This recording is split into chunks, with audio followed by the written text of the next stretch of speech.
Ladies and gentlemen, welcome to the Heavyweights Podcast. In one corner, standing at 6'3", 290 pounds of solid chicken wings, Dustin Urban. And this corner at 6'7", 280 pounds, the one, the only, Big Daddy Nick Klein. Welcome back, everyone, to another episode of the Heavyweights Podcast. We're on, 3 weeks now of self-quarantine, or not self-quarantine, but the stay-at-home here in Indiana. So it's gone a little different the last couple of weeks, which means everybody's lives have been affected, and that includes the NFL, which you would think they were going to be the last league to really push back anything. And I guess that's where we're kind of start, because finally this week, Roger Goodell sent out a memo to teams, I believe it was yesterday. Yeah. The NFL draft, April 23rd and 25th, is still going to take place, but it is going to be a virtual draft. And by that, it means every single team is still going to have, every team essentially has a war room. And with that, you have your GM in there, your head coach, all your scouts, usually the owner, and anybody else that's involved with this entire process that takes months upon months. There's almost no break with scouting for the NFL draft. But instead now, they're all going to be in their own home. Teams' IT departments are going to come to their house and set up basically the virtual draft and everything. So that'll go a little differently. There's been no word that, though, on after the draft with OTAs or rookie minicamp. Obviously, those are probably going to have to be pushed back, because you're going to see a lot of, I think at least you're going to see a lot of states go longer with this stay-at-home clause. But for now, at least we have the good news is we are a little less, or a little over 3 weeks, about 3 weeks away. Actually, I think it's 3 weeks from this Thursday for the NFL draft finally. Yeah, that's awesome, man. I'm ready to get back into some normal things.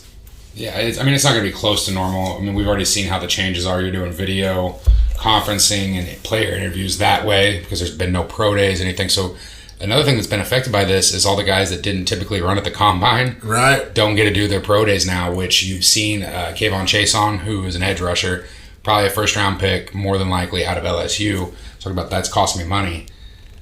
Well, you don't expect to happen what's happened over the last couple of weeks. Right, nobody could predict that. Yeah. But what I was saying normal is at least we got something to look forward to in the draft. None of the major sports are really getting back going yet. You know, baseball's talking about playing in one city, down in Arizona possibly. And you got the NBA talking about maybe doing one city where they all play in one stadium. And it's just really weird times. I mean, it's been it's just going to get more weird, I think, before it gets better. I wouldn't say weirder than better, just before our lives get back to normal with sports. I think, if anything, we've noticed how spoiled we were with our daily lives, how much enriched a lot of people out there that are listening in. Like, sports are just an impact of your daily life. It's what you think about a lot throughout the day. It gives you that relaxing time.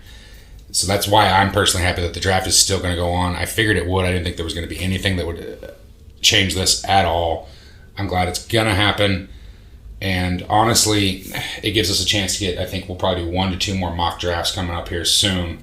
But what we wanted to do this week is, even though we have the draft, NFL free agency, almost all the names have signed. You still have some street guys that are still out there, some names that could help your roster, add some depth, but the big names are gone. They've been gone for a little while. We decided to do this week, just our power rankings, kind of a reset week. So it'll be our first power rankings for this podcast. What we did was we took our power rankings, we each did our own, and then we calculated into a formula and spit it out. So we won't agree on some of these spots, because we all had our own separate power rankings. Obviously, like systems of, I might be higher on a team than you, but it still gives us a base of where we go. I think almost everybody right now can agree that the number one team, I think, will be the Chiefs entering in next year. There's no reason to change that. Even the draft's not going to change that. Nothing's going to be set in stone until we actually see them get on the field, but we'll go with that. So with that, that'll be this week. We're going to get back into some of our old segments finally, and I say we just kick it off with one of our segments right off the bat. There. Right, questions of the week. All right, let's get into it. Yeehaw! Damn about them questions of the week, Travis. You have them questions, then we have them answers. It's time for the questions of the week. So the question of the week this week, we went with our power rankings theme.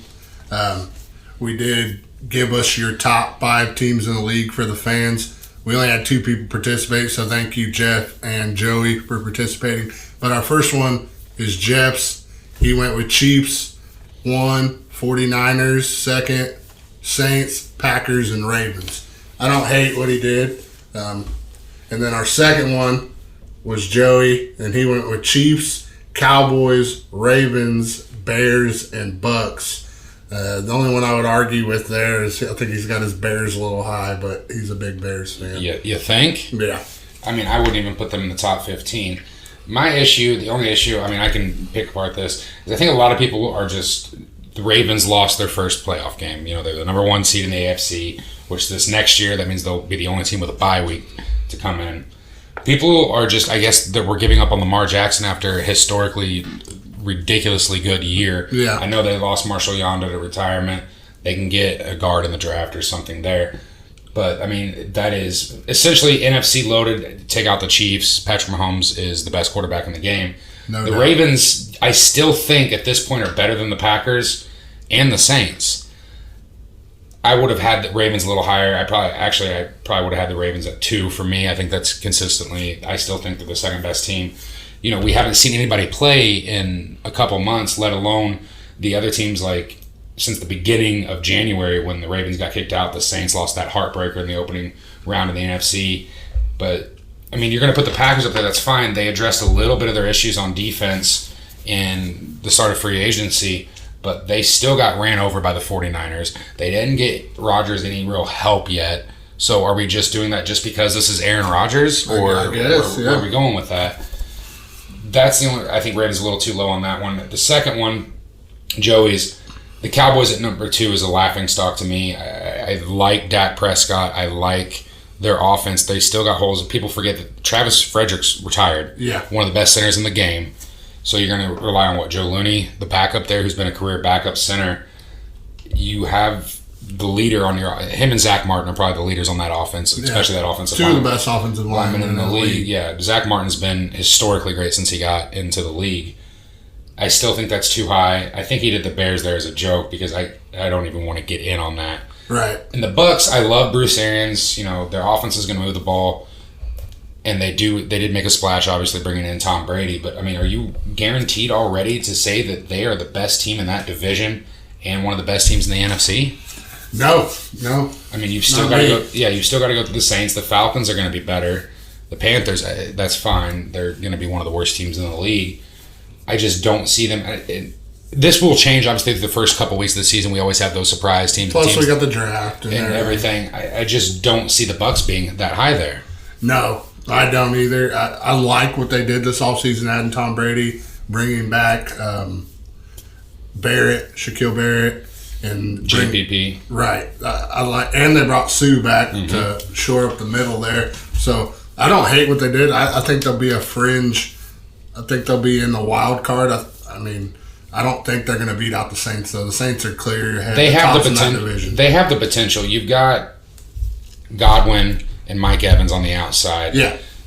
If you can protect Brady, he can still get the ball out to those two. I know Evans can stretch the field and so can Godwin, but they're both good after the catch as well. So Arians can manipulate any quarterback system he wants. He is one of the best offensive play callers we've seen in the last 20 years in the league. We've seen him do it with Roethlisberger, with Manning. We saw him do it at Andrew Luck's rookie year. We saw him bring back Carson Palmer to life to almost an MVP. So can he do that with Tom Brady? Yes. It's just this is a 42-year-old Tom Brady that doesn't have that arm strength. Now, his intellect is still there. You know, he's the greatest of all time. He's going to be able to work with these receivers, hopefully, if he can get in with them. I'm not ready to put them in top 5. Top 10, I would understand a fringe top 10 team right now. Yeah. You want to move on to our power rankings then? Yeah, we'll start off. Let's go ahead and start off with the first team. All right, number 1, I think most NFL fans out here would agree with this. We got the Chiefs and Super Bowl champs. They brought back mostly everybody. And no, I'm 100% on that. I mean, you have Patrick Mahomes. I know he got hurt last year, but what you've got is Andy Reid, a great play caller, finally got that Super Bowl. You have issues, I think, at running back. You can upgrade there for sure, which they have that 32nd overall pick in the second or the first round. They can trade back, pick up some pieces, but they're going to have to address corner, running back. I think are my 2 biggest things for them right now. Yeah. You're set at receiver. They just restructured Watkins' deal to bring him back this week.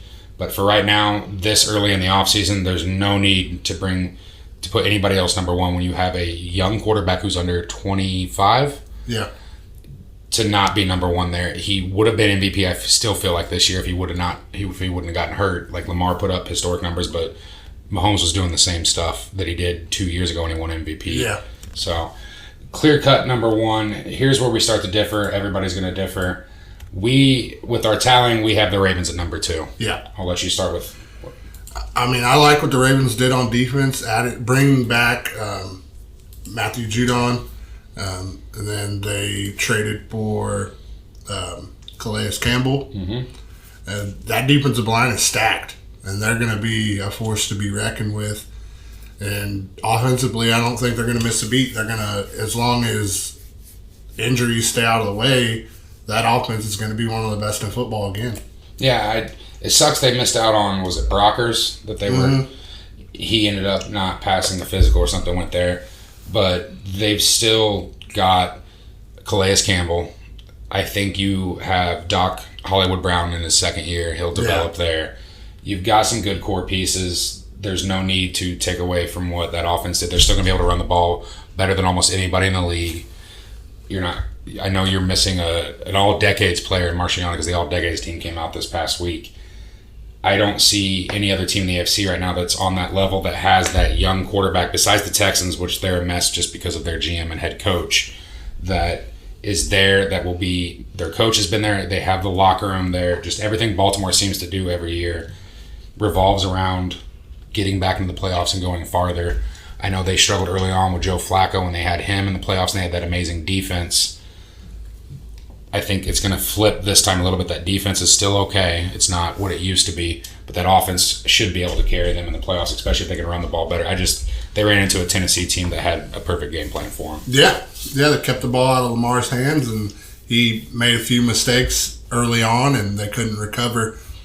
And all right, but at 3, we went with the Saints. Yeah.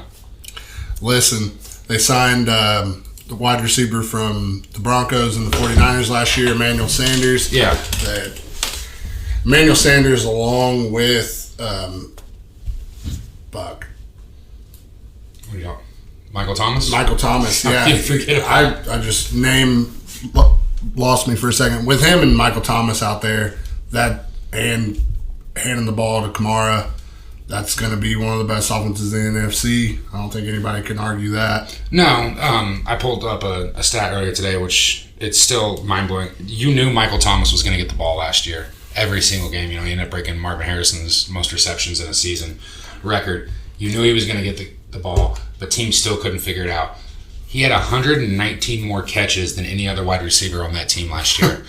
Obviously, not more than Alvin Kamara, but that's how much they needed wide receiver depth.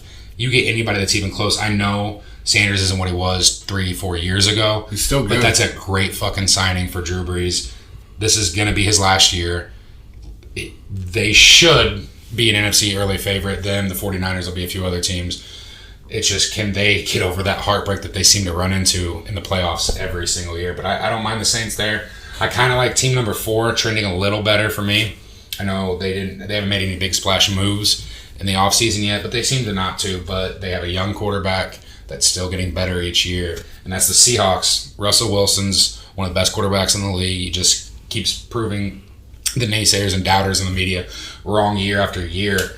They're going to be able to throw the ball better. I still think, though, we've got some issues with pass rush. Jadeveon Clowney, will they be able to sign him at $17 million? Is he willing to come back? But I love that they picked up Greg Olsen this offseason. That's a great locker room presence. He's not, again, another person that what he was, but that's a red zone threat. That's someone you can consistently count on week in and week out. They took a flyer on Philip Dorsett, who was going to stretch that field opposite of Tyler Lockett. So you got two of the fastest receivers in the league there. They brought back Bruce Irwin, who went down to Carolina, I believe, after they won the Super Bowl. Their former first-round pick out of West Virginia. So there's another pass rushing help. So they're doing some things. And then they also got Quentin Dunbar this offseason. They traded for him. So they've shored up the secondary, which was a major issue last year. Yeah, I really like the Seahawks, especially getting their running backs back all healthy. That was a crazy little stretch where I think their top 3 running backs on the team got hurt last year going into the playoffs. That's why they brought in beast mode. And I don't think they're going to miss a beat. I look for them to really be the 49ers' biggest test in that division, and I don't see the 49ers overtaking them. No. Not. I see the Seahawks overtaking the 49ers. I don't. Both of their games were two of the best games in the league last year. Yeah, and both of them were. I mean, the Seahawks are still good. I still like the 49ers, I think, a little better right now. I know it's because people aren't sold on Garoppolo in that second half.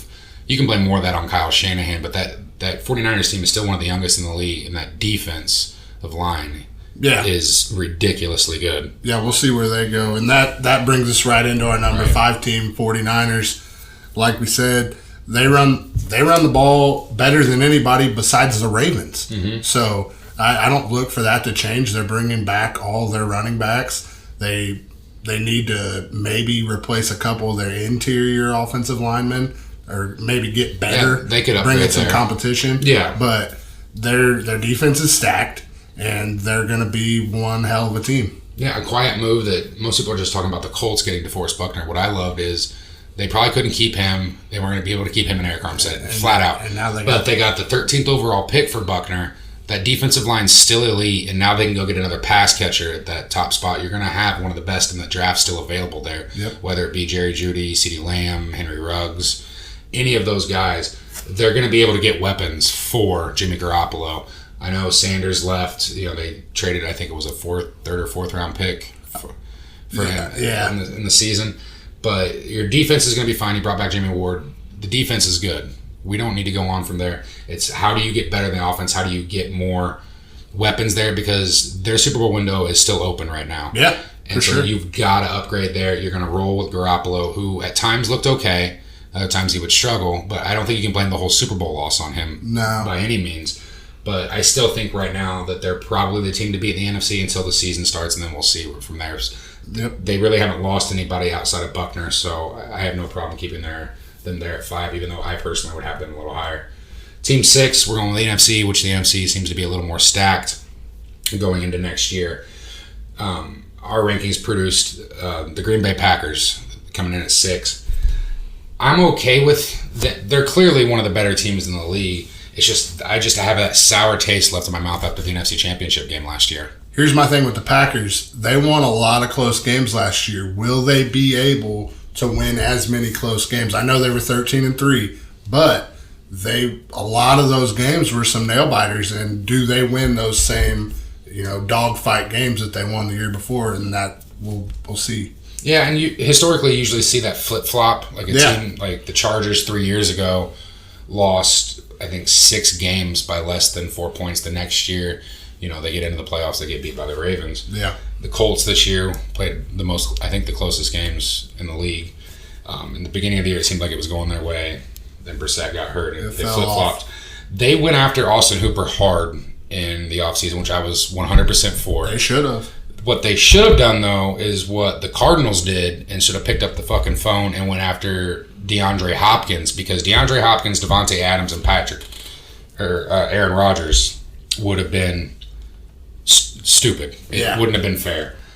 I guarantee you they would have been more than willing to give up their second-round draft pick and extending Hopkins like he wanted, and they would have been just fine. I think 90% of the teams. So now you're going to have to figure out what they're going to... Are they going to take a receiver in the first round of the draft for the first time since 2002, or do they wait till that second round and get more depth? I don't know. You've got to get... I know LaFleur wants to run the ball, but I don't care. You've got to get some help outside of Adams on that.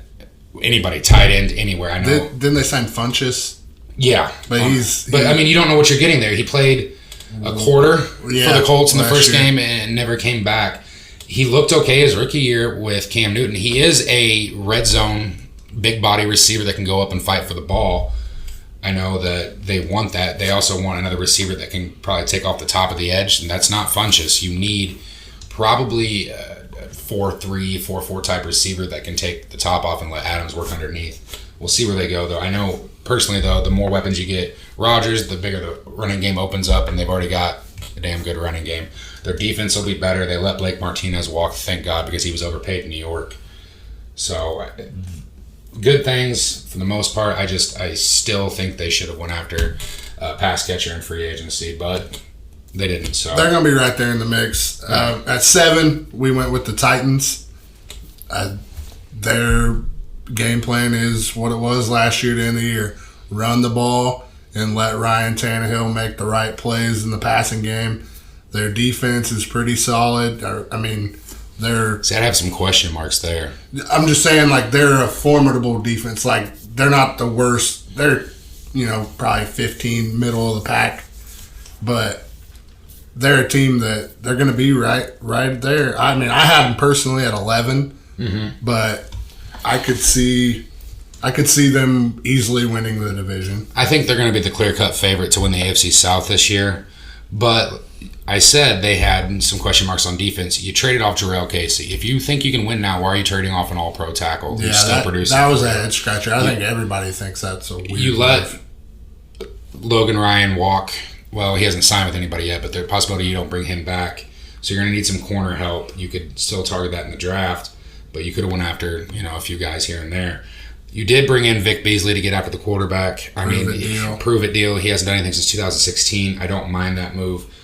Tannehill, though, my thing is, I think he's a legit quarterback. I'm not saying elite, but I don't think his numbers are going to be as good as they were last year. I think we've seen his ceiling for sure. I mean, if that's his ceiling, then that's perfect, still a top 7-8 quarterback in this league. Yeah, he doesn't turn the ball over. He's one of the best in play action, and he can move. He was second in yards per attempt last year, which is another indication that he's not afraid to throw the ball downfield. Their biggest thing is they had A.J. Brown, who was a great second-round pick for them. They have a former top 5 pick in Corey Davis who hasn't done anything. Yeah. He had a good playoff game 2 years ago when they snuck in with Mariota. But this past year, he hasn't. I don't see anything from him. You're going into his last year. You don't need to pick up his 5th-year option at this point. There's no way they are. But he's not even a number 2 receiver, and that is got to be frustrating because they've always needed receiver help down there. Yeah, I agree. Yeah. Okay. I mean, yeah, we'll just move on. Number 8, AFC team. A lot of I think a head scratcher of how good they ended up being this past year. I don't think anybody doubted they would be at least okay, but to get into the playoffs, should have won the first game against the Texans is the Buffalo Bills.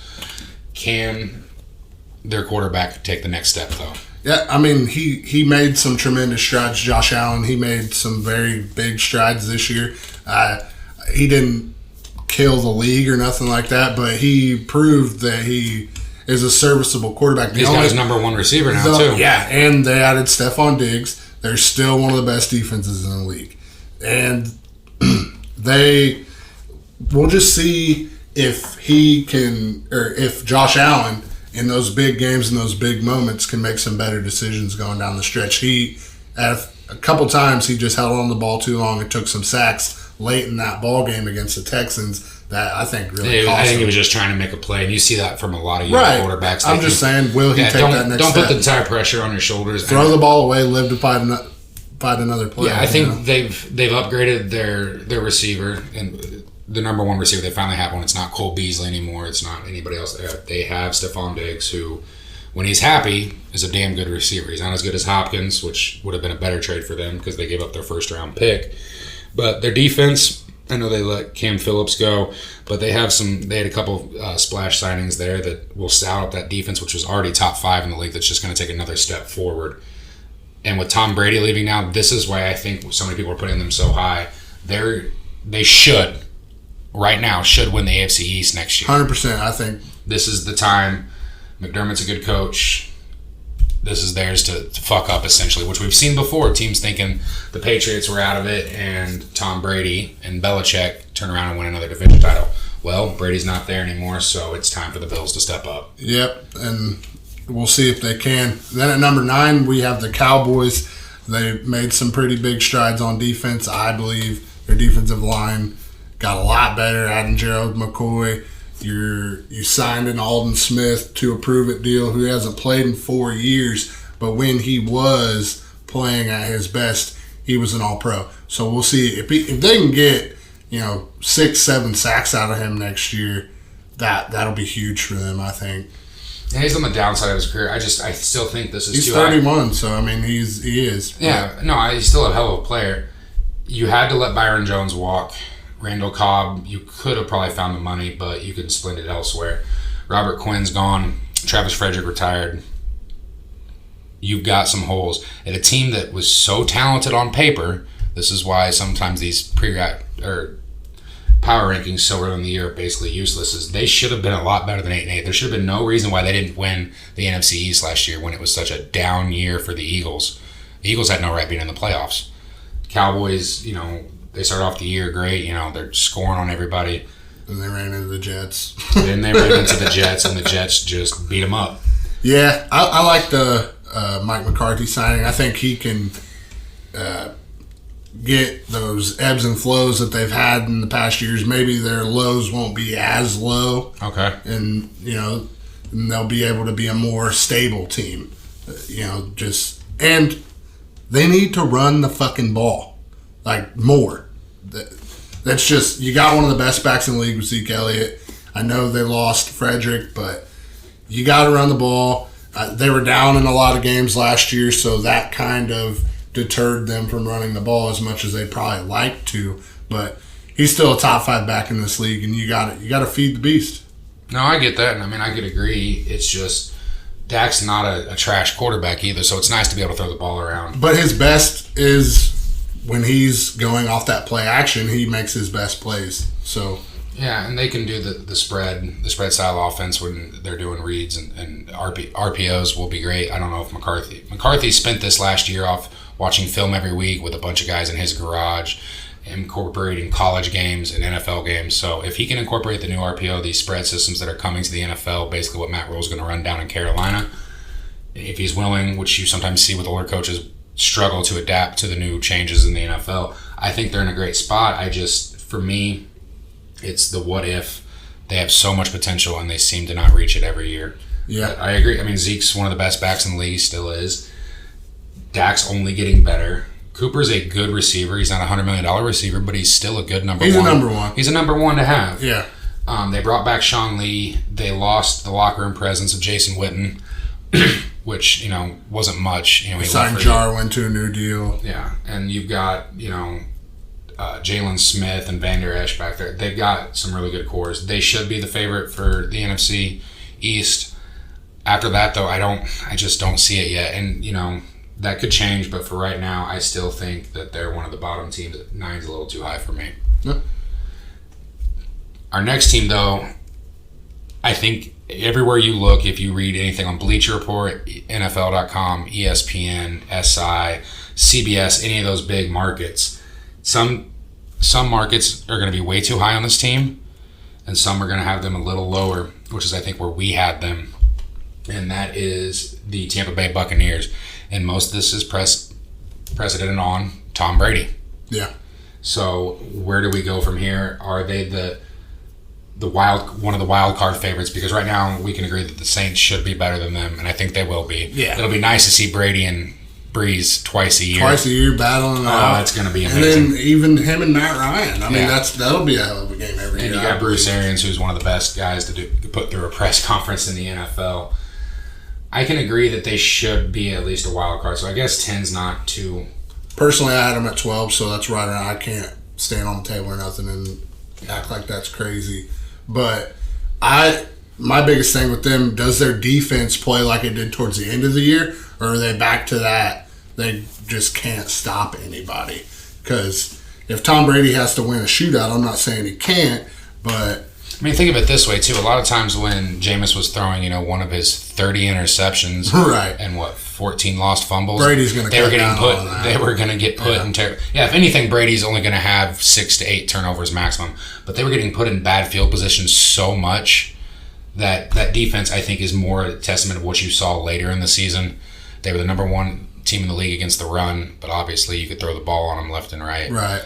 They're going to be, the defense is going to be better, and you got Bruce Arians. So, I guess I don't hate it. My second biggest question with them, though, is do they find some semblance of a running game with, take a little bit of pressure off Brady there? That's one thing Bruce Arians has never given a shit about. No, I know. I'm just saying personally. And he'll roll. Yeah, and you got your second and third round picks. I'm not saying they need a top back in the league or nothing, but they need to find some. Edward Hilaire out of LSU, J.K. Dobbins will be there. Moss out of Utah is around. Maybe Jonathan Taylor, who knows? Yeah, if you want that type of workhorse, but he's got the speed too. Arians is more than willing to take a 4th or 5th round draft pick on it worked out with David Johnson when he got him. So right. I wouldn't be too concerned with running the ball first. Let's get the offensive line help first, and then you can still get, running backs are a dime a dozen. Yeah, I agree. And then we'll go at 11. We have the Steelers here. Ben Roethlisberger's coming back. We'll see if they can go back to what they had 2 years ago a little bit, but he's still... Can they find somebody else to step up besides Juju Smith? That's still yet to be seen. They got Washington, I believe. I forget his first name, but he's a decent... I think he's more of a 3. He's not really a 2. And then but the Steelers have always been able to find late round draft, your production players in the fourth, later round of the fourth draft. through 5th, somewhere in there, great wide receivers. So I don't think they'll have a real problem finding that. I think Steelers aren't talked about enough. Look what they did last year at 8-8. Tomlin had probably the best coaching job all year. They were starting Mason Rudolph, for crying out loud, and Duck Hodges. They almost got into the playoffs with nobody. Now you're bringing back a Hall of Fame quarterback who, yes, he's on the end of his career, but still can sling the ball. You've got a hell of a defense. I know you don't have your first round, but you got Minka Fitzpatrick out of it, who is a hell of a playmaker. Worth any first round. You got T.J. Watt. You've got so many pieces on that defense, and then you adding back a veteran quarterback that is going to lead this team. Them and the Ravens right now, that's going to be a battle for the AFC North. Yeah. But whoever gets that wild card slot's going to look good too. But I think people aren't talking about the Steelers enough, and I love them there. I actually would probably put them higher than the Bucs and the Cowboys right now, just because Roethlisberger coming back and Tomlin has proven that he is a hell of a coach, especially after last year. Personally, I'm a little lower on them. I didn't like what I seen from James Conner this last year. He had some injury issues, and he's not Le'Veon Bell. We know that. No, and I don't expect him to be that. His rookie year or second year, it was, he played very well. I'll give him that. But last year, he had some injury issues, and he just didn't run as well. Yeah, they starting Steven Winskowski in the offseason too. That'll help at guard spot. Pouncey's getting older, but he's still an all-pro center. Yeah, he's badass. I think he gets by more on his name now because he's not what he was 4 or 5 years ago. But ever since he's came into the league, he has shored up that offensive line. He calls out protections, calls all the time, picks up blitzes, and helps every player on that team. They got Villanueva still at that left tackle spot. I think they're going to be just fine this year, but I understand your concerns. Yeah, I don't hate them, but like I said, I think they'll be right in the mix. I just didn't. I would leave them. I don't think they'll be making the playoffs personally. I bet you $20 they do. Yeah, that's fine. I'll take it. All right, sweet. Easy money.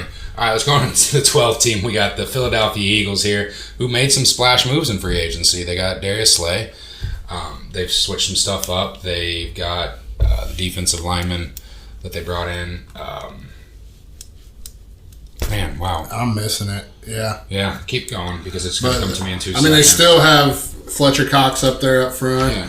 They got a very good underrated offensive line a lot of times. Yeah. Their running game, they found something a little bit towards the end of the year, but we'll see. Yeah, they signed Javon Hargrave from Pittsburgh. Yeah. They're going to be just fine up front. Right. That's why did I not think of that? Yeah. Well, they're going to be right in the mix too. I have them barely missing the playoffs personally, but if you're them, I don't know if you agree with me. You still need some help for Carson Wentz. Yeah, Aguilar drops the ball too damn much. He's gone. He's gone. I think he went to the Raiders. Yep. Okay. And then Alshon Jeffrey can't stay healthy to save his life. Can never stay healthy. And that's nothing against him. It's unfortunate. And even Zach Ertz was banged up a little bit last year. So they took J.J. Whiteside in the second round last year, who couldn't even seem to find the field last year as a second, which is very troublesome. At that 20, I think they're picking 20th overall. 20th. Yeah, they have to go receiver. You got to go receiver there. Have to. There's no bigger need on that team. Yeah.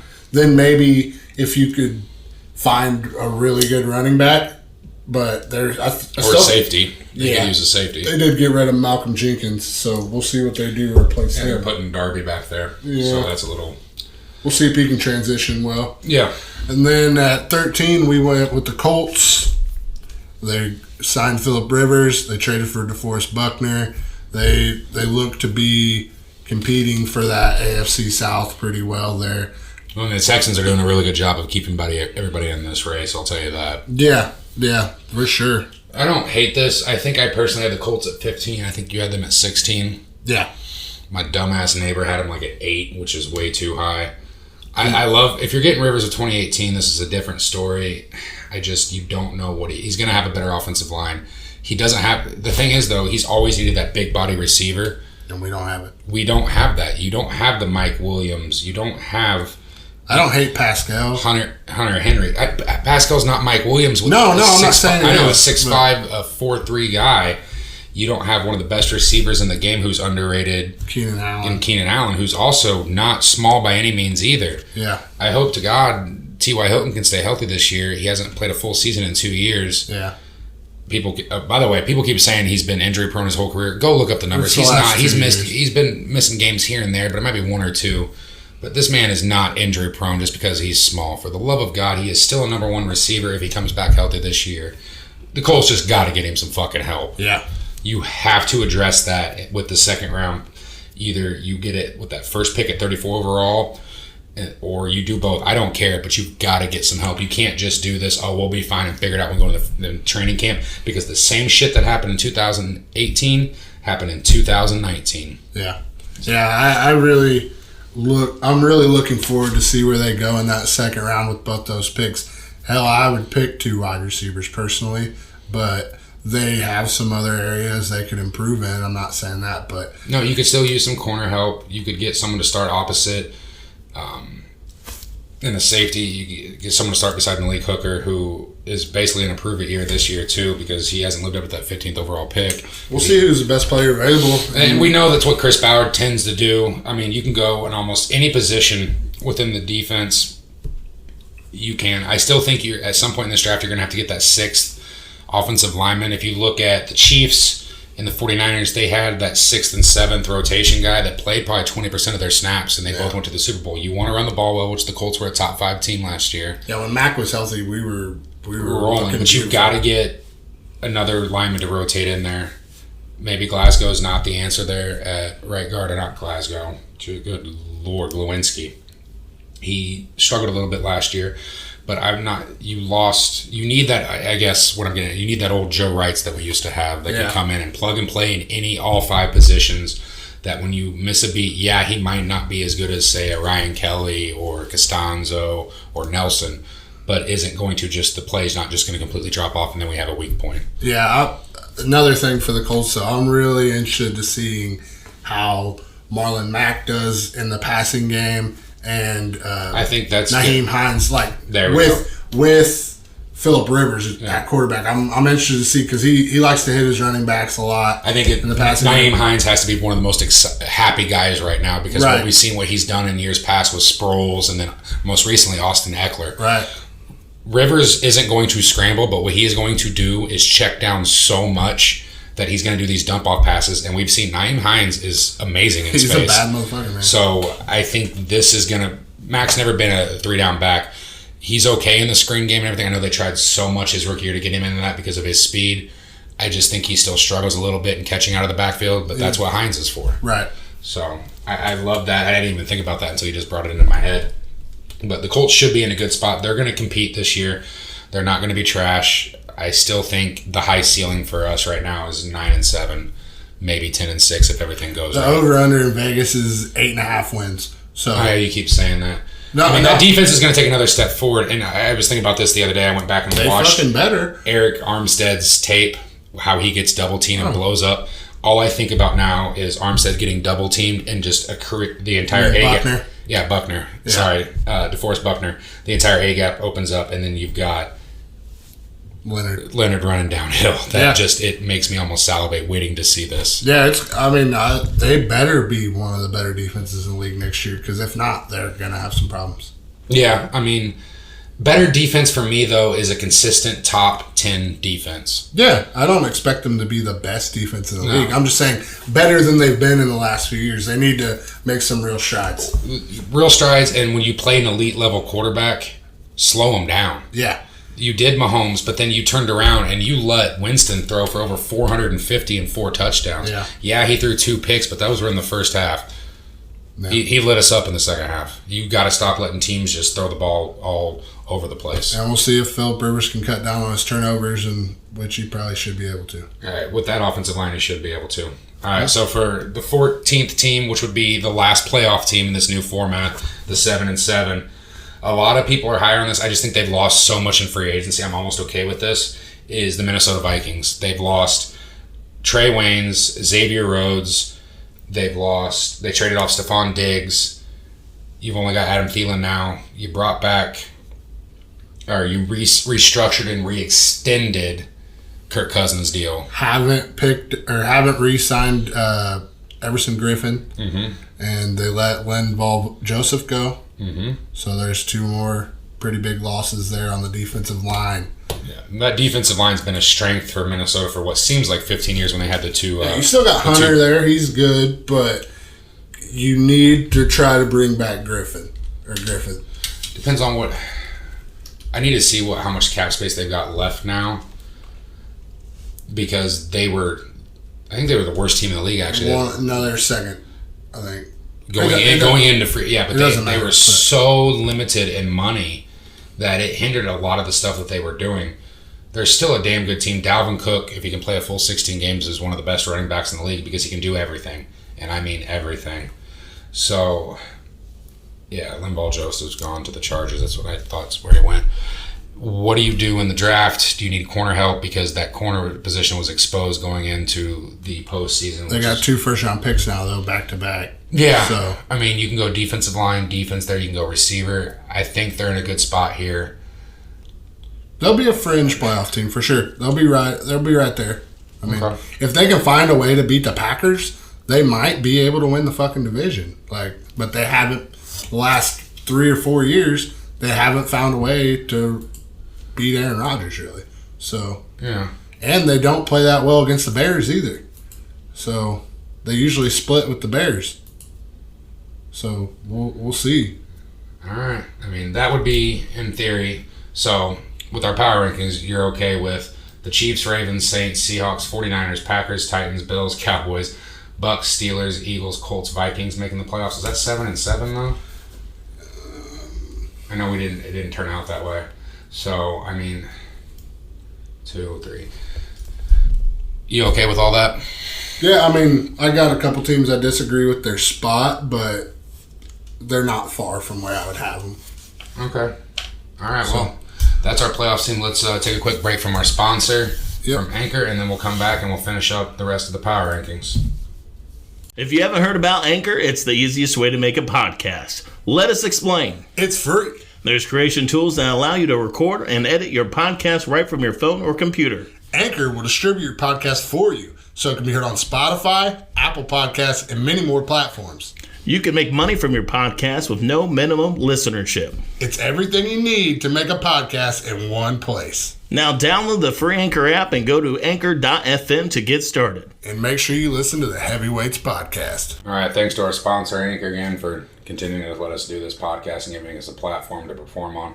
So let's just get right into it. Team 15 on our power rankings, the Houston Texans, who I still think can win and should win the AFC South just because they have the best quarterback in the division. Personally, I think they will still. Okay. I had them at 8 with everybody's, me, you, and Josh. I still think I had him at 11 or 12. He just had them probably down like a 25, 26. That's fine. I think they will be I think they'll win the division or be right there in the mix. Which 15, they're right in the mix. I mean, at worst, they're going to be right there. They've got a better offensive line now. They've got one of the best quarterbacks in the game, and Deshaun Watson is only going to keep getting better. Yeah, people act like he's not the best quarterback in that division, and it's weird. You know, they act like the Texans completely suck now because they got rid of Hopkins, which is a huge loss. Don't get me wrong. But yeah, they don't have a number 1 receiver now. Yeah. Fuller ain't staying healthy all year. Randall Cobb's not it. Yeah. Kenny Stills isn't it. Yeah. They've got pieces. They can target in the 2nd or 3rd round another receiver. A big thing is, will David Johnson have any impact at all. If he can stay healthy, he can change the entire complexion of that offense. Right. I just think Bill O'Brien's wasting so much time of Deshaun Watson's early years. Yeah, I mean, very cryptic tweets coming out of the Deshaun Watson camp. I mean, you'd be pissed if you were him too. I'm not saying anything against what Deshaun's saying. I'm just saying that quarterback head coach relationship is a big thing. Yeah. And we'll see how damaged that might be going forward with the loss of Hopkins. No, I get that. So, one quarterback head coach relationship that seems to be on the up and up because it's only been through 1 year is who we have next. We got the Cardinals, and Kyler Murray and Cliff Kingsbury are ecstatic right now. They get DeAndre Hopkins coming in. They still can shore up that offensive line with their top 10 pick. They're going to be throwing the ball left and right all over this field, and they are going to have weapons for it, and it is going to be a thing of beauty. They are in an extremely tough division, though. They've got to play the Rams twice, they've got to play Seattle twice, and they've got to play the 49ers twice.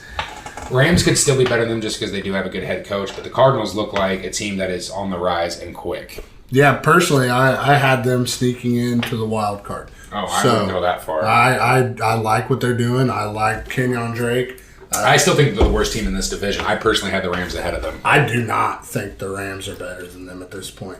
I don't like Jared Goff, really. He's never really shown me much besides the one great year he had when Todd Gurley was at his best. So get rid of Todd Gurley. Who's the running back? I don't know. I don't. And they're trying. They're trying, but I get what they're doing. I'm not saying they're losing a year to be better in a few years. That's what I think they're doing. It's a running back, dude. You can pick one up off the streets or almost in the later rounds. But they're trying to trade Brandon Cooks right now. He's who never really recovered from that concussion last year, which is unfortunate. Yeah, but I mean, still, then all you got left is Robert Woods and Cooper Kupp, which Cooper Kupp really came into his own last year. Yeah, he did. He was one of the best slot receivers in the game. And if their not tight the end best. name's blank. Just drawing a blank.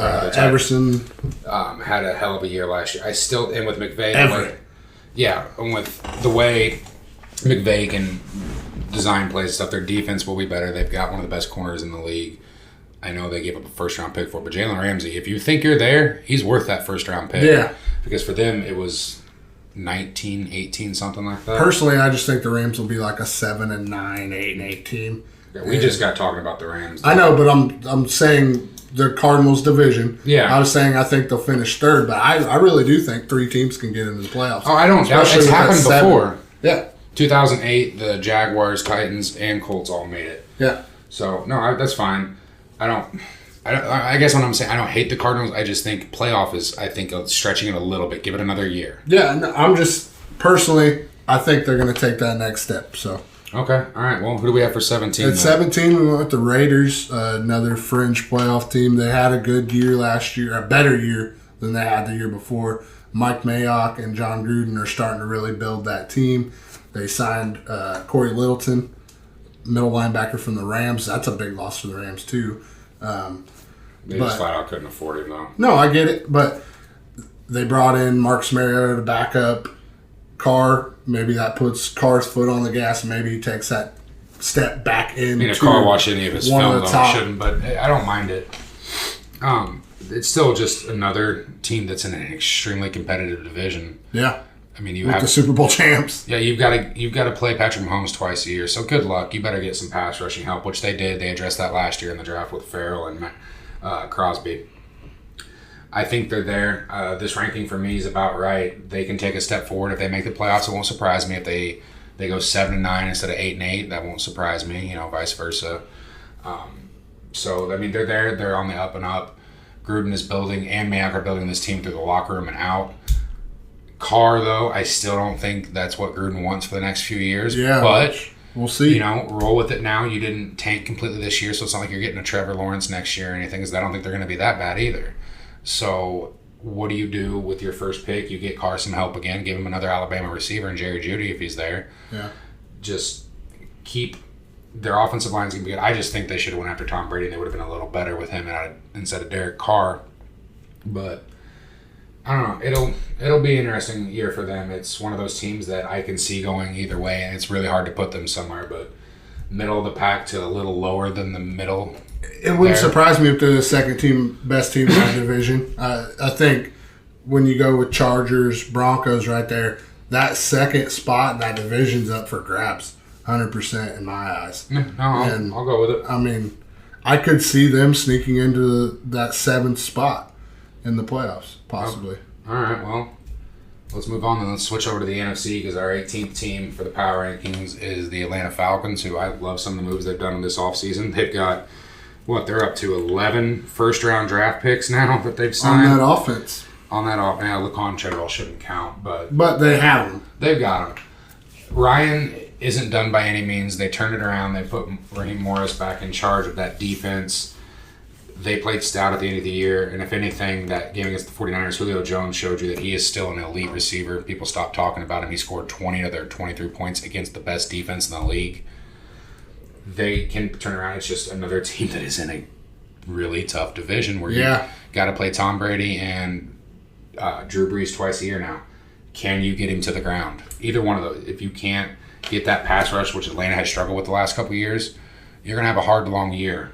Yep. If you've figured it out, though, with Dante Fowler, if he's your answer, then you can be that 7th playoff team, or you can win this division. I don't know if you've seen it, but I saw a tweet or a statement from Dante Fowler. He said last year was his first year that he got to play full time at a defensive end, and he had like 11 and a half sacks, I think. So he personally said that he feels like he has a chance to break Michael Strahan's record. So, I don't know about that. No, I mean that's the kind of. Hey, I want that. You want that confidence, right? You have to have that as a pass rusher or as any player. But my biggest thing with them, what Todd Gurley do we get? How many games does he play? And with him, Julio Jones, and Ridley, and Matt Ryan, that is. I mean, that's a hell of an offense. I think you're signing early at this point. He's got the arthritis in his knees. You're not going to give him 200 carries. Right, but I'm just saying, how many games does he play and how well does he play? I think he'll be beyond serviceable. He's not going to be, the 18 touchdown guy he was 2 years ago. You don't want to make him a workhorse. For me, the offense will be just fine. You've got a former MVP running that ship. It's the defense we can go back to Fowler. Yeah. A lot of people are going to say, it's because Aaron Donald commanded double and triple teams. That is true, but what you don't realize about Atlanta is they've got one of the best nose tackles in the league as well, or D tackle, 3 technique, whatever, in Grady Jarrett, who is solid up front as well. Yeah. If Fowler is that confident going in, and I know he had over 11 sacks last year, if he can get you 14 to 16 next year, you guys can take the next step forward. You can win 9 to 11 games and sneak into the playoffs and be something to be reckoned with because Ryan's been there, Julio's been there. A lot of those guys on that team, Dan Quinn's a hell of a coach. You can blame him for that Super Bowl loss, but Kyle Shanahan was there too. So there's kind of a trend there. You've seen that with his 2 Super Bowls he's coached in an offensive play calling. So I don't mind that there. I just wish I could be a little higher, and it's just too many questions on defense for me for the Falcons. Yeah, and then at 19, we had the Los Angeles Rams. A lot of losses for the Rams this offseason. They had to because of their cap situation, really. You see that a lot of times with teams that shoot for the Super Bowl, and they got there. Yeah. You got to pay players. So. And they shit the bed in that Super Bowl, too. So they got rid of Gurley. They got rid of they lost Littleton. They re-signed Michael Brockers, luckily for them.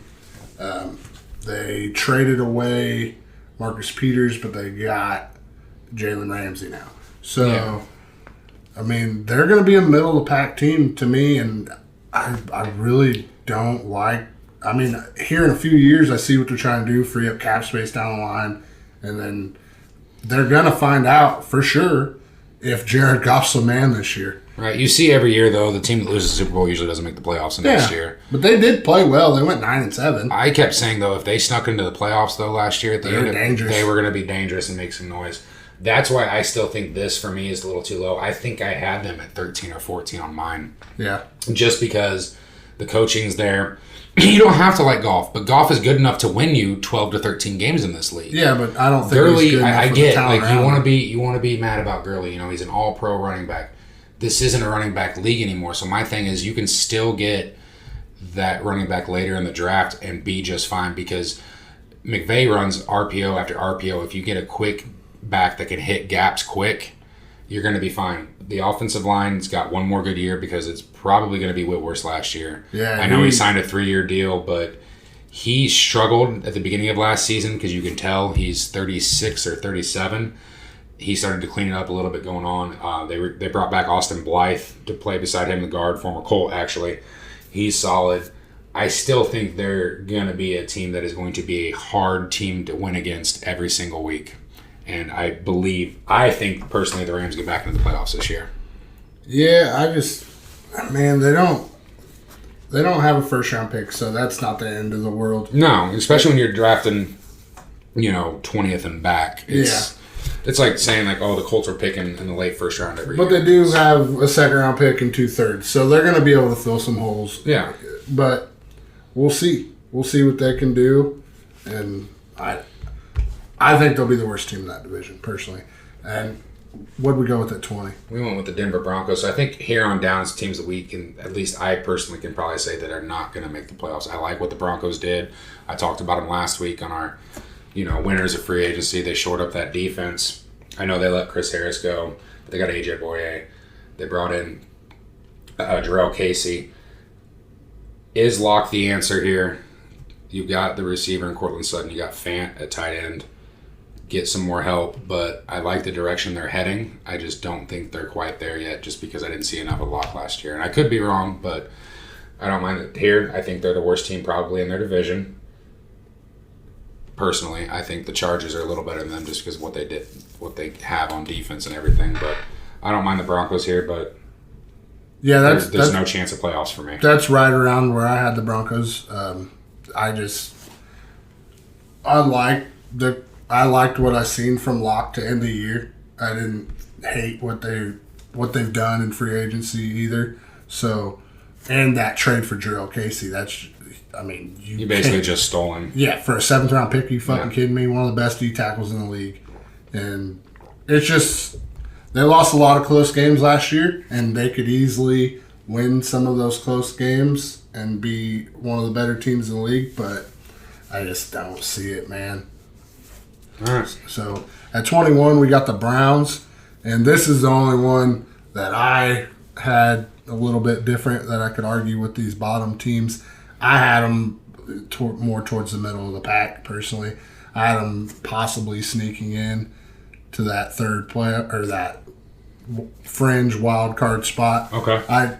Their offense is dynamic, man. It should be. It but better, is it? it No, better be. It better be. That's where everybody was at. They were so damn high on the Browns last year. No, I'm taking a wait and see fucking approach this year No, because man. you're right. That offense should be explosive and unique and hard to stop. But you know what? It wasn't. You're getting Myles Garrett back week 1. You know that. Hell yeah, you are. And if they signed Jadeveon Clowney, which they're in the talks now, I'm putting them up a little higher because that defensive line is going to wreak havoc. Yeah, I've said it before on this podcast. I'll say it again. This is Baker Mayfield. If he's not one of the top 10 quarterbacks in this league, which I don't think he is, but if he's not this year, they're going to start looking somewhere else. You have to. There's no way around that. Because the weapons that are around him, there's nowhere else to see. You fix that offensive line here in this draft, possibly. Yeah, and Conklin. You better. No, they are. You know for a fact they are. They better.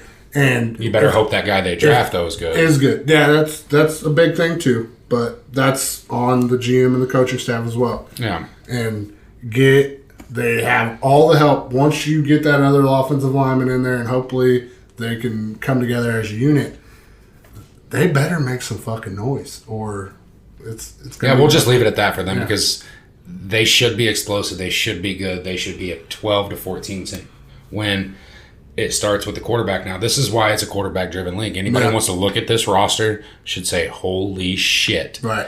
And then if they struggle this year, I think you can clear-cut pinpoint it on Baker Mayfield. Yep. So the next team, though, has had that quarterback for God knows how long. Years. I had them a little higher because of their coach, but we have the New England Patriots coming in at 22. I had them not much higher. I think I had them at 16 or 17, just from the fact that Bill Belichick has won without Brady. I know it's in small stints, but hell, he won 10 games with Matt Castle. He is convinced in his head that he can win without Tom Brady. Make or break year, you could sneak into the wild card. I still think the Bills are going to be harder to beat than what he realizes, but they're not going to be a there's no way in hell I think they lose or they don't win more than 5 games. Like, they're not going to be a bottom team. And my thing with them is I think they're the third best team or the second best team in this division still. I was going to say third. I was like, the Dolphins and Jets are a complete dumpster fire. I still think they're the second best team in this division, but I think, your Browns, your Steelers, everybody else is just better. So you're going to have that big of a drop. They're going to win 6 or 7 games. I think they'll be right around what the Colts. But would you be surprised if they turn around and still won 10 games next year? No, okay. I wouldn't be surprised. I mean, if you're surprised by Belichick at this point, if they run out there with Stidham, yes, I will be surprised. I'm not going to lie. I would be very surprised if Stidham goes out there and wins them 10 games. But I will stand on the table and say Bill Belichick's the coach of the motherfucking year. So, hypothetically, real quick, they bring in Cam Newton. Do you keep them at 22? That changes everything for me. Just hoping so. And the quarterback spot, if you're going in with Stidham, which they're saying he's going to be the starter over Brian Hoyer. Yeah, I know. He'll beat out Brian Hoyer. I guarantee you that. If he doesn't, then holy shit, they got bigger problems than I thought they had. But they lost a lot of pieces on defense. But that's never been an issue. No, I'm not saying because of the system he runs. I'm just saying. No, I get it. It's part of the. part of the equation. This team, you wait and see. You lost the GOAT, so we'll see. That's fine, but this team, you wait and see because of who the hell is making personnel decisions over there and is on the sidelines on Sundays. Personally, I just think it's going to be a down year because next year they have all the cap space in the world. All right, so. That's fine. Let's move on to 23. Let's move on to Reeves' dumbass's favorite quarterback, the Chicago Bears. They got Trubisky. He won't be starting by week 3. I don't even know if we'll be starting week 1. I still think for some reason Nagy and Ryan Pace they'll give him the chance. They'll give him the chance. Even if Foles goes out and lights him up in camp and lights him up in preseason, guarantee you Trubisky still gets the start week 1. I know. I'm not saying it's right, but I know. You're so connected to quarterbacks now. I would have loved their offseason moves more if they would have targeted the offensive line a little more without that first-round draft pick. Yeah. Because that defense is still elite. Yeah. I mean, it's questionable because Pagano's calling the defensive plays and it's not Vic Fangio anymore. But they got it together at the end of the season, like halfway through, and they were a hell of a defense. Starting to look like themselves. Figure out they even get a resemblance of a top even 12 offense. They're back in the playoffs. I didn't see it yet, so maybe I'll be blown away by their draft picks. But for right now, I'm keeping them about where they were last year. An 8-8 team. I think that's what they went as 8-8. Yeah, they did. Okay, it's just you've got to help your offense more. That's what's going to get you a little farther. You've already got the elite defense, which is getting older each year. Yeah, you're wasting. Poor Khalil Mack. He has made the playoffs twice now. Never won a single playoff game because Derek Carr broke his leg, and then the missed kick. The double doink. Yeah.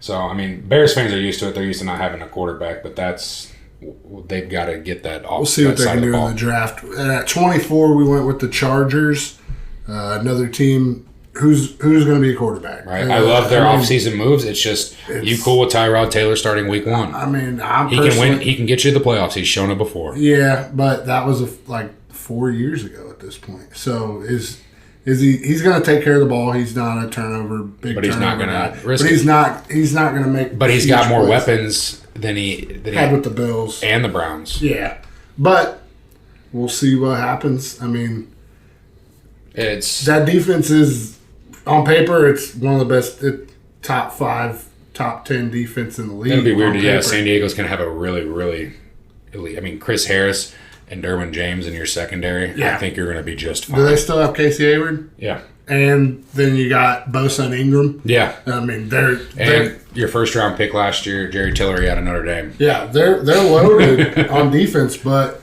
again, they lost Melvin Gordon, which I mean they didn't have him for most of the year anyways last year. So he just wasn't the same. But I mean, you brought back Eckler. Who's going to be quarterback? That's the biggest question. If Cam Newton slides in there, fuck yeah, they move up for me. It's unreal how much one team can change so much just from quarterback, which we know. I mean, all Colts fans know that too. Right. we really know. But Been through it too much. We'll with move Peyton past getting hurt. them. All right, let's go on to 25. We got the Detroit Lions, who just decided to bring in every New England Patriots player in the offseason. You know, Stafford's still a hell of a fucking quarterback. He showed that before he got hurt last year. Yeah. You still have too many holes here. You're in a really competitive division. I wouldn't be surprised if they competed again this year for a little bit. Your second and third rounds, I still think you need to get some help for him to throw to. The Lions, too many holes on that defense. Patricia was supposed to be an expert on that side of the ball. Yeah. It ain't showing. Yeah, I think this is the start of the Him being goodbye out. for Yeah. Matt Patricia. Can we just agree to not hire any of Bill Belichick's assistants or coaches? I don't know about all that. I mean, it hasn't worked out in a lot of places, but I'm just saying somebody down the line might be worth it. I'm not going to throw out. I mean, we've been going on this for about 15 years now. That's the problem. I can't They're all count hell of good coordinators. Right. I just But they saying just I can't can't be a head count out coach. every person that's going to be in the future. I know, but it's not panning out that way. Let's move on to 26. 26, we went with the Giants, another struggling team franchise. They got the pieces on offense. What do they do in this draft though to help out their young quarterback Daniel Jones? Can they fill some more holes on that defense? You need to protect him, and you get him some weapons to throw to. Right, and they got a few weapons, but they don't have a clear-cut number one receiver. They also have major holes in their defense. Major. You have, when you say pieces, they've got who they think is their future Daniel Jones, and they've got the best back in football, who will be next year, is Saquon Barkley, who is just a freak of nature. Yeah.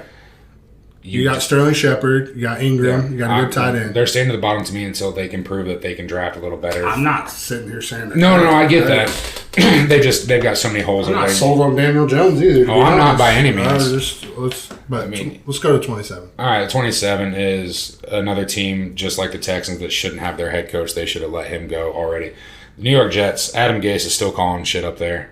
Don't like anything he's done. I know they signed a bunch of offensive linemen because they couldn't get Conklin. They threw some money at some guys like Fant out at left tackle to try to get some protection for Sam Darnold, some running lanes for Le'Veon Bell. You let Robbie Anderson go. You brought in Bashard Perriman, who had a great year. You still don't have any real weapons there besides Le'Veon Bell. And no, you can still go offensive lineman with that first pick. You can go corner help. You still might need pass rushing help, clearly.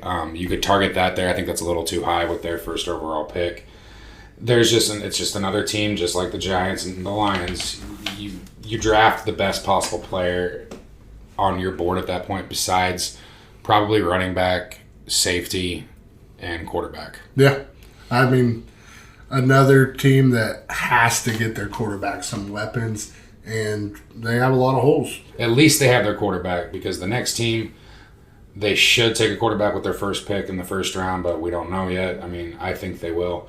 That's the Miami Dolphins. We got them coming in at 28. You got to take Tua, I think, at 5 if he's there. Yeah. And roll with it there, because after that, you paid too much money in free agency to a lot of good players, but not great. And a couple really bad ones. And a couple really bad moves. Just get depth on this team. That's all I got for the Dolphins. I don't even want to talk about it. Yeah, I mean, we'll see what they do with those 3 first-round picks, and they could move up. They might blow everybody away and be the second-best team in this division if those draft picks come out and play. But that's pushing it. That's like, yeah. They should still be the worst team in that division next year, because hell, they might get a chance at Trevor Lawrence. All right, 29, we got the Jacksonville Jaguars, who just seem like they're just shipping everybody off outside of Minshew Mania. Still looking to get rid of Ngakoue. Yeah, they want a first-round pick, though, it's been reported. They're probably getting a second. Yeah, I'd be okay with a second-round pick if I'm certain teams. Yeah, I just don't like a lot. They've rubbed a lot of players the wrong way in the last 2 years. Yeah, I know, but Coughlin's out, so that's going to help. But it's still that way. Like, you got Leonard Fournette, he can't seem to stay on the field. He had a hell of a year last year, actually. I know, but he still missed a few games. No, I get it. You just there's a weird team. They still don't have a great receiving core. They built that playoff run based off running the damn ball and a hell of a defense. It didn't work. Yeah. I think this time they're going to see what they got in Gardner Minshew this year. If they don't have it, they're going to try to finally build around a quarterback, which is almost the right way to do it now. Every team gets there a certain different way, but if you look at these quarterbacks that have won the Super Bowl outside of Tom Brady, but Patrick Mahomes, top 15 pick, You've got Jared Goff got their first overall pick. Carson Wentz, second overall pick. I know Nick Foles, but that's who they built it around. So it's investing in a young quarterback because the contract's not going to eat up everything, and you put the pieces around. And I finally think they realize that, because that's what the Redskins have. You know, we got them coming in at 30. They've got Haskins. They're going to roll with him another year. You brought in a veteran coach that has taken, Cam Newton to the Super Bowl with an elite defense, because they're probably going to get Chase Young there, which I like. That defensive line is going to be elite. And you roll with Haskins, who I personally think was better than Daniel Jones, and I liked him in stints last year. I know he struggled quite a bit. He didn't have much to throw to besides McLaurin. Yeah. And Scary Terry. He's got, his last couple starts, he's showing the potential that was there. Remember, he was only a one-year starter at Ohio State. Yeah. So I still am kind of high on Haskins for now. And the Redskins are in a great spot to, if they absolutely suck, they might be in the running for Trevor Lawrence if Haskins isn't the answer. A lot of these bottom teams. Yeah. The Redskins you only have room to go up from here. So I think what we look for here is, instead of knocking them like we do the teams in the middle, we're just where can they go from here to get better? Yeah. So 31, how I personally believe is going to be the worst team in the league next year. I know they signed Teddy Bridgewater, but that's the Carolina Panthers. I don't see him being the answer. I love the Matt Rule signing. You got Joe Brady as your offensive coordinator. But in my mind now, McCaffrey, all you got. Is all you have. You have your best player on defense walked and retired, and Luke Kuechly, who was one of the best linebackers, if not the best in the league. You know what? There's never been a time to tank. You bring in Matt Rule, who wants to run that spread, that RPO, quick hitch, and then you bring in one of the best young offensive minds in Joe Brady. If you're bad this year, you get Trevor Lawrence next year. Or Justin Fields. You don't know. Justin Fields still looked good. So it's another team draft where you think you need help and just go from there. Yeah, I mean, they're probably in the toughest division in football. I'll agree with that. By far the toughest division in football. Through free agency, I mean, the Seahawks. NFC West. NFC West is up there, too. We'll see how it plays out this year. Just because the Rams and Cardinals won't be nearly as bad as the Panthers. Listen, either one of those divisions, I could see 3 teams getting in. Okay. So that's what I'm saying. One of the top divisions in football. Right. It's just like the team that we got last year. They're going to be in a tough division, too, in the AFC North. The Bengals are at 32 for us. Listen, you can bring in Joe Burrow, and he had a great year last year for LSU. Not just a great year. He had the greatest single season in college football history. Right, but... Don't undersell that. But, he doesn't have that sort of team around him anymore. So, we'll see.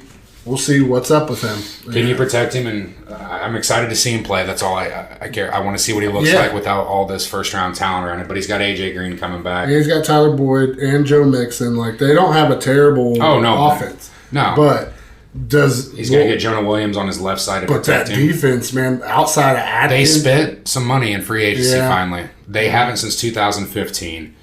And they've got the potential to get... You can't get worse on defense. They were the worst defense in the league last year. They are by far the perfect example. You can only go up from their 1-win season. Yeah. They're going to be just fine. You're going to see what you have in Burrow. If it doesn't work out, that's unfortunate. But with the number 1 pick, you take a generational talent at quarterback. You take a flyer on him, and you hope it pans out. And you hope you get a Peyton Manning instead of a Ryan Leaf. You hope you get an Andrew Luck instead of RG3. Yeah. All right. So that was our first power rankings. Comment below on our link. We'll have this on YouTube eventually as well, but on Facebook, Twitter, anything, just let us know what you think, or where you disagree with us. And if you disagree with anything, blame the idiot next door, because his draft rankings, I let him included in this, and his numbers just screwed us all up on this, because I know we had a couple teams higher and he just threw them down way low. I mean, he had the Colts at 8 is just out of this world to me. Personally, yes. Right on. But I hope you enjoyed that first power rankings of the year. We'll probably do one right after the draft. Yeah. Just because we'll know actually the whole team's going into training camp. But let's get to my new favorite segment. We've been doing it for a while. We skipped last week just because we didn't have anything to do because of the virus. But let's get into Would You Rather. Set the mood, Travis. Oh yeah, it's that time of week again where we throw out 2 blind stat lines and let you pick the player you would rather start. Would you rather? Really appreciate Travis getting all creepy right there with that whole intro. It still always gets me. All right, so we're going to do Would You Rather again this week. It's kind of weird just because we have Urban here in the studio, and it's not going to be able to. You're not going to be able to argue back and forth, okay? Yeah. So this week I did something instead of doing for the draft or free agency or any NFL. I'm going Hall of Fame. All right. All right. So one of these players is in, and one of them is not. Okay. So you good? All right. So the first player has 12,246 career rushing yards. His total yards from scrimmage is 15,610. He's got 91 career touchdowns. His yards per touch throughout his 11-year career is 4.5. Reverse it to the second player, 14,216 rushing yards, 16,581 yards from scrimmage. Already has 117 total touchdowns, and in his 14th year, he's still averaging 5 point. Oh, he's still in the league? He is still in the league, by the way. So that's probably Adrian Peterson. Yeah, it is. Oh, okay. So can you guess the Hall of Famer here? Maybe Curtis Martin? No. Or So Edgerrin James? It is Edgerrin James because he just got in this year. Okay. So it was kind of weird just those extra 3 years that AP's been going because his downslide happened just because of the suspensions. You got to think both of them missed a year from a Yeah. suspension injury. I think people just Edrin's in this year. I think they forget how dominant he was for a good 6 to 8 years. 3 years, he was best back in the league. I mean, he's still when No, he I'm was with just the saying- Cardinals, rushed for I know. 1,600 yards. I'm just saying- he was the only Colt on the 2000s first team All-Decade team, which still blows my mind that Marvin Harrison wasn't first team and neither was Peyton Manning. Yeah, that's weird. Yeah, Tom Brady. Even though Tom Brady only had one MVP season and Peyton had four of his Let's five. not harp on that. All right, let's go to the second one. Both these guys are out of the league. One is not in the Hall of Fame yet. Oh, I would pick two. I know you would. All right. I figured on that one. Now, this one was where it gets getting a little different. One is in the Hall of Fame, one isn't. And he's been up for nomination.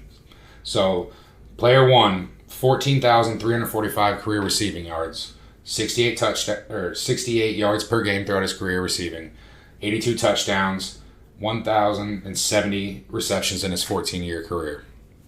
Player two has 15,208 career receiving yards. His yards per game were 68.2. He had 91 touchdowns and 1,024 receptions. And he's in the Hall of Fame? Player two is in the Hall of Fame. Player one is not. Okay, so if I would go with 14, or with the guy that's 14 years in League One, just Okay. based off of the other guy had 2 more years 2 more years. And you to got to think they're accumulate probably the yards and the they're touchdowns. on the downside of your career too. Right. But I would guess that number 2 is Isaac Bruce, it is. and maybe 1's Torrey Holt. No, Holt didn't get in this year. Actually, number one is Reggie Wayne, Oh, okay. who was up for the first Yeah, time I would this take year. 1. Yeah. And I think a lot of people, receivers a little different when you get into the Hall of Fame because you have to wait a little longer for Torrey some. Holt's not in either, though, right? Torrey Holt is not in. Isaac Bruce just got in. Yeah, there's a This year. logjam at receiver. Well, and they refuse to do, first team or first year ballot member unless your name was Jerry Rice, which that one's understandable. Yeah. But the fact that Marvin didn't get in year one, Randy Moss didn't, and neither did, and T.O., those three that had to wait is asinine. Yeah. It makes no sense. And Reggie's not a first ballot, but he should be able to get in by year 3 or 4, but he's probably He'll be a 5, 6, maybe. I mean, Edgerrin had to wait 5 or 4 years. I mean, it took Chris Carter 6 years, and Chris Carter was one of the best ever. All right. Well, let's go on to our last one. Let's go to linebacker, all right? All right. Player one played 17 years. He had 2,059 tackles, 99 tackles for loss, 41 and a half career sacks, 31 career interceptions. For his entire career, though, he averaged 9 tackles per game. Player two, 1,734 career tackles, 74 tackles for loss, 20 and a half career sacks, 17 career interceptions, 9.4 tackles per game. He actually played for 13 years. Both of these players are retired. One got in on the first ballot. The second one is still waiting to get in. One has to probably be Brian Urlacher. It is not. Oh, okay.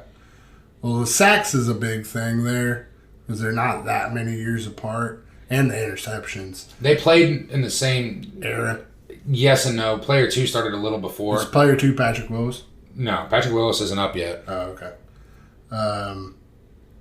I would go with 1 just on the sacks and interceptions. Right. But player one's probably one of the best linebackers of all time. Okay, I'm going with player 1, but he played 4 more years than player 2, and player 2 has some pretty All right, damn so good player stuff. 1's Ray Lewis. Oh, okay. Player 2 played for the Dolphins for almost his entire career. Zach Thomas? Yep. Oh, yeah. Thomas's numbers are up there. He just had that 1 year in 2008 where he played. He tried to keep going and played for Dallas, and he didn't have it anymore.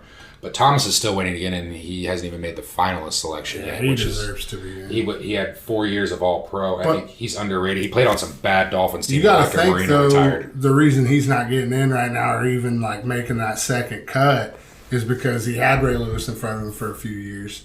Urlacher. And Urlacher. I flat out don't think that they're going to let him in. Yeah. It's unfortunate. I could see him He's being one of the more underrated players from the late 90s to early 2000s. Yeah. He was going to be consistent. He just got burned from being on bad teams after Marino retired. Yeah. So. Well, let's crack open that 6-pack of the week, my friend. Let's crack it open. This is the 6-pack of the week. All right, with that first question, what team allowed the fewest touchdowns in a 16-game season? In a 16-game season, the fewest touchdowns. Do I just have to correct the franchise? I don't have to do that? Yeah. You don't have to get the year. I'll tell you the year. Not like right now, but afterwards. Fewest touchdowns. Because instantly off the bat, I think of either the Patriots, the Bears, the Ravens, maybe the 49ers. So, I'm trying to think. Is it... Man. 16 games started in what? 78, 79? Yeah. Okay. I'm going to go with the Bears. It's the Ravens. It's 2000 Ravens. Okay. 85 Bears would have been. They were all right there. Yeah. All right. What's the most consecutive games a team has gone without allowing a rushing touchdown? Oh, Give shit. me the number, not the team. Yeah, the team was the Steelers, though, wasn't it? No, it was the Bills. It was the Bills? Yeah. So from the 90s, you're talking from their 4 years of the Super Bowl? No, it wasn't in the 90s. It was in the 60s. Oh, good lord. Wow. I just You're talking about the AFL. Yeah. How many games? Consecutive games? Yep. Shit, let's go 29. 16. Okay. But still, like, I mean, that's... damn. Right? Like, all right. Who was the defensive MVP in 1999? 1999 Defensive Player of the Year. So the 99 season, so that the Super Bowl would have been in 2000. It wouldn't have been John Lynch. Warren Sapp? Yep. Boom! Got it. All right. What team allowed the fewest passing touchdowns in a season? Just give me the team. I'll tell you the year later. The team... The Allowed fewest, the fewest passing touchdowns in one season. 16 games as well. God, I want to say that was recently, but it's so hard to do it in today's game. This surprised me. Yeah. It could have been a team that you could have ran the ball. Man. All right. I hate that there's just going to be silence right here. I'm just trying to think through it, so I'm just going to throw something stupid out there, I guess. Give me the Rams. Colts. 2008 Colts. All right. 6 touchdown passes. Because we couldn't stop the run. You were on the right track. I know. So that's why I was thinking the Rams. When they went to the Super Bowl, they also had an elite secondary. All right. All right. What team allowed the fewest yards in a 16-game season? Just the team. I'll give you the year later. I'll just go with the 85 Bears again. 1991 Eagles. All right. Yeah, Buddy Ryan's defense. Yeah. Golick, Reggie White. All right. What team has the most sacks in a season in NFL history? Most sacks? Yeah. In one season. As a team. As a team, mine would either be the Packers, Bills, or the Eagles.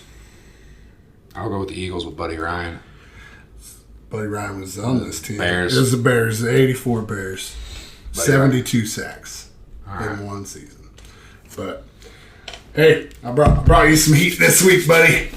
Yeah. Well, fuck you. Hey, guys, we really hope you're staying safe out there, taking this social distancing thing pretty seriously. Just keep hanging in there. Hopefully things get back to normal soon, but hopefully we got the draft to look forward to coming down the pipe, and we'll try to come up with something next week that we can cover for you. We'll come up with something just fine. Don't worry about that. Just keep helping us out with the questions of the week, answering. That really helps us. We hope you guys have enjoyed listening to these first few episodes of these first 12 weeks. The draft's in 3 weeks. That's all we can look forward to. So enjoy your weekend, and don't forget to give us 5 stars and like us on Facebook and follow us on Twitter, or vice versa, whatever it is. But enjoy your week, everybody.